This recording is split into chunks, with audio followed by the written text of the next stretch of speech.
尚未成帝。你而言，自是神通。南统诏，连绵不绝，敢妄称覆海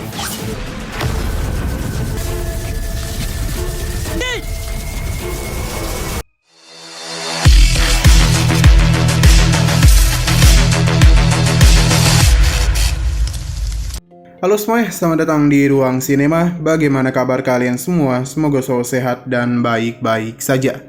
Sesuai jadwal, jadi pada hari ini kita akan kembali melanjutkan series Nahua I Can Have Infinity Engagement episode terbaru, yang mana ini adalah episode yang ke-22. Bagi yang mau bergabung dan series ini, kita sudah sediakan playlistnya. Jadi kalian bisa dengan mudah mencari di mana episode awal dari series ini. Tapi sebelum kita mulai episode terbarunya, kita akan melihat dulu apa saja yang telah terjadi pada episode sebelumnya, tepatnya pada episode 21. Kemarin, Xiaoyun telah sepakat dengan Liu Tiandu untuk saling bertarung di arena bumi. Namun, Liu Tiandu meminta untuk bertarung di ranah Shen Qiao saja. Jadi mau tidak mau, Xiaoyun harus lebih dahulu menaikkan ranahnya. Waktu 1 bulan pun diberikan oleh Liu Tiandu sebelum pertarungan mereka dimulai. Berita ini sudah sampai di telinga Zhou Zi. Jadi dia yang tidak mau kalah dengan Xiaoyun mengajaknya untuk bertaruh.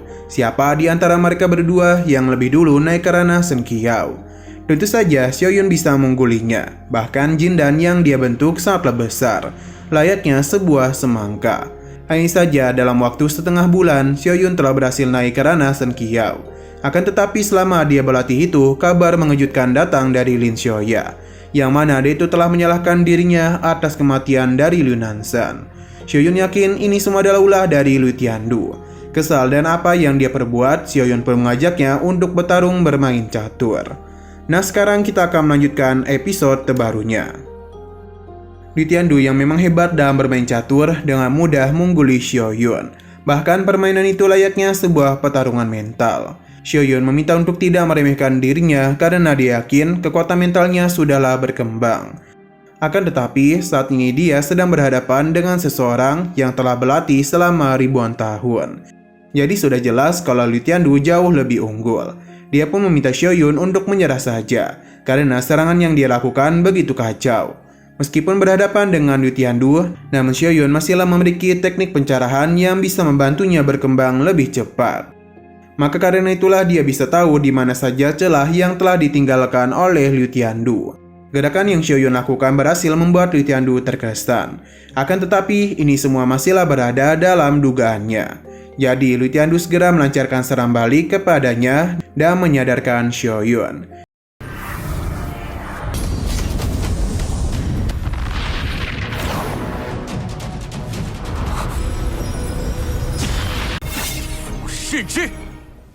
Bagi Liu Tiandu, Xiaoyun yang sekarang masihlah belum memenuhi syarat untuk bisa melawan dirinya. Li Tian sudah menduga hal ini. Meskipun Xiaoyun sudah dikalahkan, tapi dia yakin kalau di arena bumi nanti Xiaoyun bisa memiliki peluang. Karena kekuatan Liu Tiandu akan disamakan dengannya. Xiaoyun sepertinya sudah mendapatkan pencerahan. Jadi dia pun pamit kepada gurunya untuk pergi ke Istana Bintang demi bisa menimba ilmu lagi.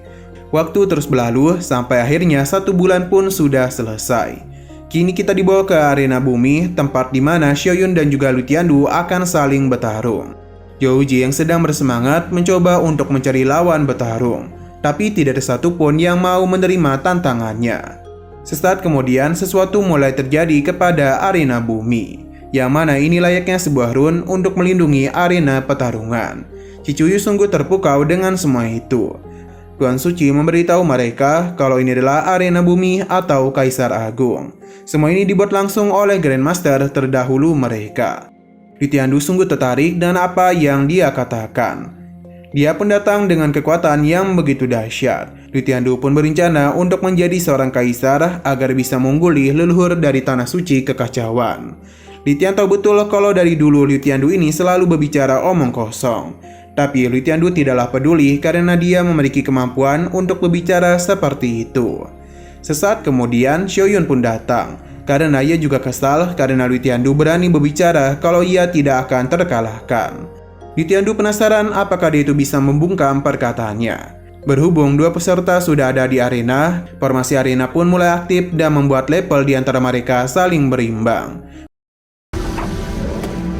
我成尚未成帝，海，你而言，自是 Formasi pun lenyap dan kini pertarungan akan segera dimulai. Bagi Liu Tiandu, Xiaoyun telah menyanyiakan waktunya selama 1 bulan. Ia akan memperlihatkan kalau semua usahanya itu akan sia-sia saja. Xiaoyun tidaklah takut dan akan memberikannya pelajaran. Yang memulai penyerangan lebih dulu adalah Liu Tiandu. Dalam pertarungan itu, mereka sungguh tidak menyangka kalau Xiaoyun bisa membentuk lonceng pelindung sebesar itu, yang menandakan kalau kemampuannya sudah meningkat jauh. Li Tian juga bangga karena muridnya itu sangatlah berbakat. Tun Suci dan yang lainnya juga terpukau kepada Xiaoyun. Sebab dalam waktu 1 bulan saja kekuatannya sudah sebesar ini. Padarnya serang Li Tiandu masihlah mampu ditahan oleh Xiaoyun. Namun bukan berarti dia itu akan menghentikan serangannya. Sebab Li Tiandu kembali lagi melancarkan serangan. Bagi Chen Jixiao, Xiaoyun pasti akan kalah, namun teman-temannya langsung membungkam mulutnya. Sedangkan bagi Tuan Suci, perkembangan Xiaoyun sudah cukup hebat. Jadi meskipun dia kalah, semua itu tidaklah apa-apa. Akan tetapi Li Tian yakin muridnya itu tidak akan kalah. Karena dulu dia juga tidak kalah dengan Liu Tiandu. Kembali ke dalam pertarungan, yang mana Xiaoyun mampu memberikan perlawanan kepada Liu Tiandu. Bahkan dia memintanya untuk kembali melancarkan serangan kepadanya. Liu Tiandu menjadi semakin bersemangat saja dalam pertarungan ini. Dia pun ingin melihat apakah Xiaoyun bisa berbuat lebih banyak di level Shen Qiao. Liu Tiandu pun mulai mengeluarkan pedangnya untuk bisa membungkamnya. Tidak mau kalah, Xiaoyun juga mengeluarkan pedangnya dan saling beradu satu sama lain. Liu Tiandu tidaklah menyangka kalau pedang iblis hitam milik Li Tian akan diberikan kepada Xiaoyun. Tapi dengan kekuatan mental Xiaoyun yang baru saja dipromosikan, tidaklah mungkin bisa menggunakan seluruh kemampuan dari pedang tersebut. Xiaoyun tidaklah peduli dan memintanya untuk melihat bagaimana dia bisa mengalahkannya dengan pedang ini. Liu Tiandu mengakui kalau Xiaoyun memanglah berbakat, tapi perlu diingat juga dia sedang berhadapan dengan lawan yang memiliki ribuan pengalaman. Nah, kini adalah giliran Liu Tiandu melakukan penyerangan balik kepadanya. Serangan dan jumlah sebanyak itu tentu saja sempat merepotkan Xiaoyun. Namun dia masihlah mampu menghindari setiap serangan yang tertuju kepadanya. Bahkan Xiaoyun juga tampak kesulitan menahan serangan besar dari Liu Tiandu. 日子大伞神桥镜，神通 闪统照，连绵不绝。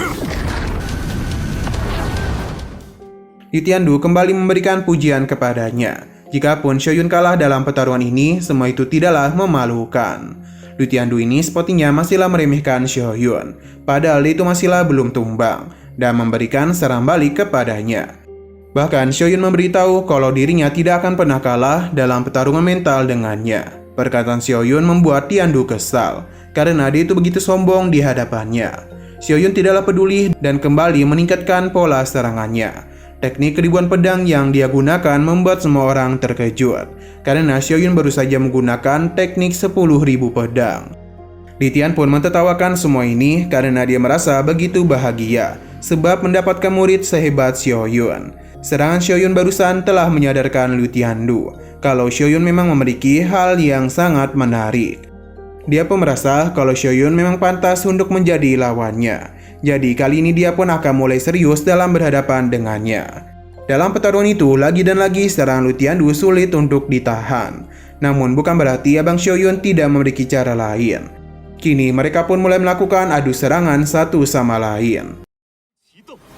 正是万金流河，有趣的望城覆海。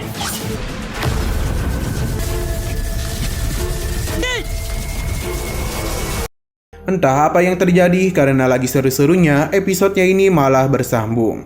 Jadi pengumuman hasil pertarungan akan ditunda sampai Selasa depan. Oke, sekian dulu pada video kali ini. Untuk video selanjutnya akan segera hadir. Jadi bagi kalian yang ingin mengikuti series ini, langsung saja klik subscribe dan aktifkan loncengnya. Terima kasih yang sudah menonton video sampai habis. Jika kalian suka pada video ini, klik like dan share ke teman-teman kalian tentang channel ini. Dan ditunggu aja kelanjutannya. Oke, sampai jumpa di video selanjutnya.